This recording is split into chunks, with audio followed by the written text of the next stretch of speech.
성도 여러분 안녕하세요. 말씀 묵상 리바이벌입니다. 이번 한 주도 하나님 앞에서 승리하며 나아가시기를 축복합니다.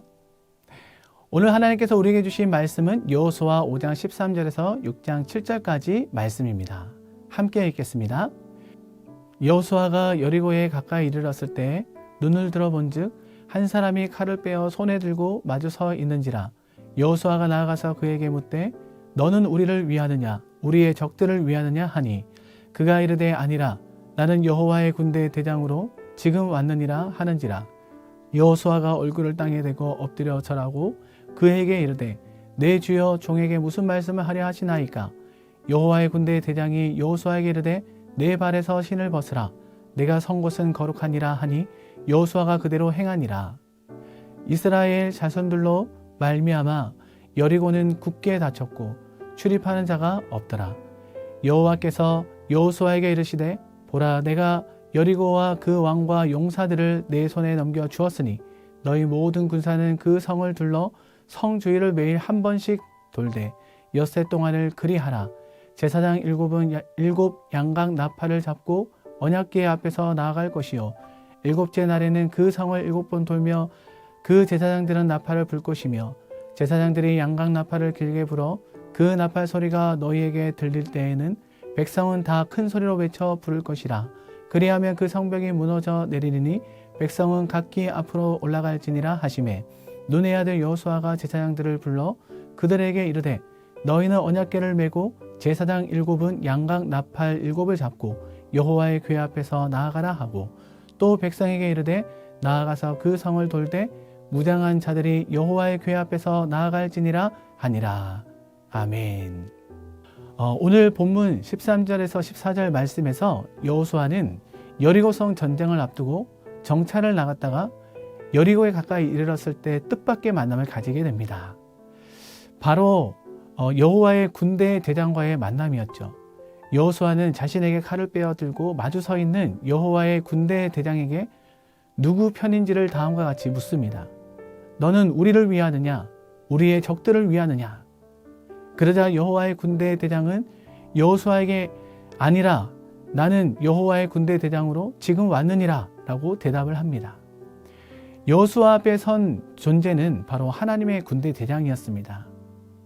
이것은 무엇을 말할까요? 여리고성의 전쟁은 인간의 전쟁이 아닌 여호와 하나님의 전쟁임을 보여주는 것입니다. 가나안 정복 전쟁은 단순히 민족 간의 영토 분쟁이 아니라 죄악의 세력을 물리치고 하나님을 위한 하나님에 의한 또 하나님의 전쟁임을 보게 됩니다. 그렇다면 여리고와의 전쟁이 하나님의 전쟁이 되게 하려면 이스라엘에게 필요한 태도는 무엇일까요? 그것은 오직 하나, 바로 순종뿐입니다. 여호와께만 순종하는 거룩함인 것입니다. 그리고 본문 15절에서 여호와의 군대 대장은 여호수아에게 신을 벗으라고 요구함으로써 순종을 요구하고 있음을 보게 됩니다. 이와 같은 장면은 출애굽기에서 호렙산 떨기나무에 모세에게 찾아온 여호와의 사자의 장면과도 같습니다. 출애굽기 3장 5절 말씀에 하나님이 이르시되 이리로 가까이 오지 말라 내가 선 곳은 거룩한 땅이니 내 발에서 신을 벗으라. 모세에게 나타나신 여호와께서 이번에는 군대 대장의 모습으로 여호수아에게 나타나신 것입니다. 그렇습니다. 하나님이 계시는 그곳이 바로 거룩한 곳이며 처소입니다. 여기서 우리가 얻을 수 있는 교훈은 무엇입니까? 우리의 싸움은 사람에 의해서가 아닌 칼과 창으로가 아닌 거룩한 순종을 통해 싸우는 전쟁이 되어야 하는 것입니다. 하나님 앞에서 거룩함을 저버리게 되면 결국 헛된 싸움이 될 수밖에 없습니다. 그리고 본문 여호수아 6장 1절에서 7절 말씀에 보면 여리고성 정복 전쟁 기사를 다루는 첫 단락으로 하나님의 여리고성 정복 명령 및 정복을 위해 이스라엘 백성들이 행할 일에 대한 지시사항을 기록하고 있습니다.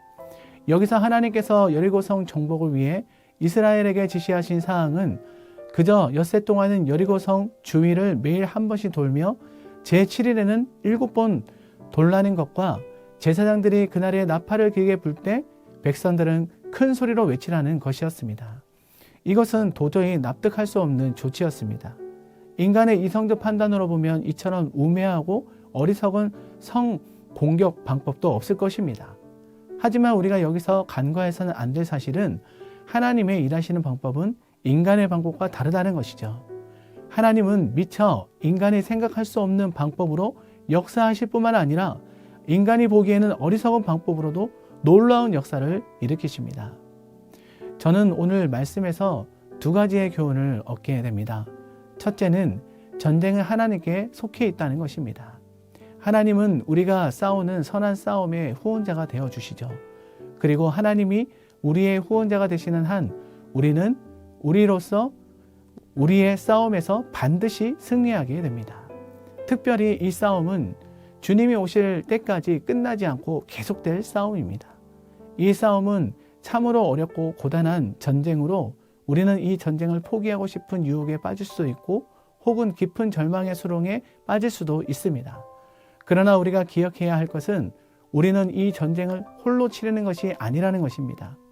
이 전쟁은 하나님과 함께 싸우는 전쟁으로 승리가 이미 보장된 것입니다. 신앙생활을 하다 보면 우리가 치르는 영적 전쟁이 많죠. 예배 자리에서, 섬김과 봉사의 자리에서 등 이와 같은 상황에서 우리는 항상 기억해야 할 것은 하나님께 속한 전쟁이 되어야 한다라는 것입니다. 그리고 두 번째로는 지속적이고 온전한 순종만이 승리를 이루게 한다는 것입니다. 이런 순종만이 하나님의 역사를 이루어 나갈 수 있는 것입니다.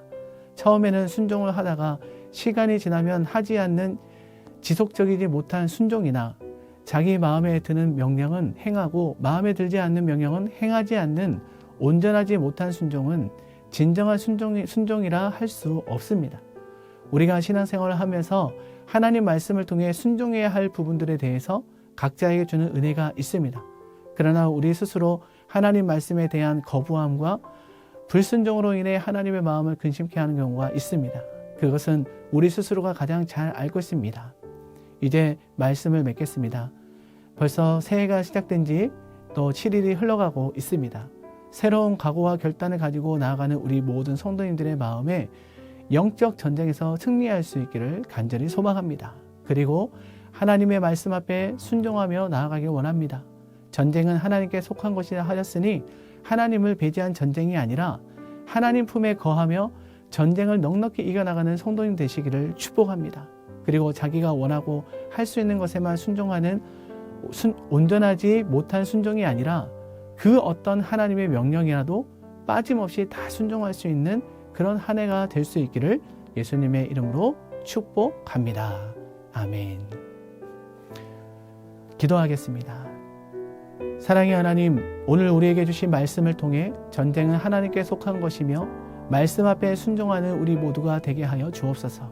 세상은 날이 갈수록 더 악해져 가고 있으며 우리의 신앙을 지켜나가는 것 또한 어려움들이 많습니다. 그럼에도 불구하고 우리가 승리할 수 있는 것은 모든 전쟁에서 항상 우리를 지켜주시고 보호하여 주시는 하나님이 계심인 줄로 믿습니다. 하나님의 말씀 앞에 순종함으로써 하나님의 뜻대로 쓰임받는 우리 모두가 되게 하여 주옵소서. 감사드리옵고 예수 그리스도의 이름으로 기도하옵나이다. 아멘.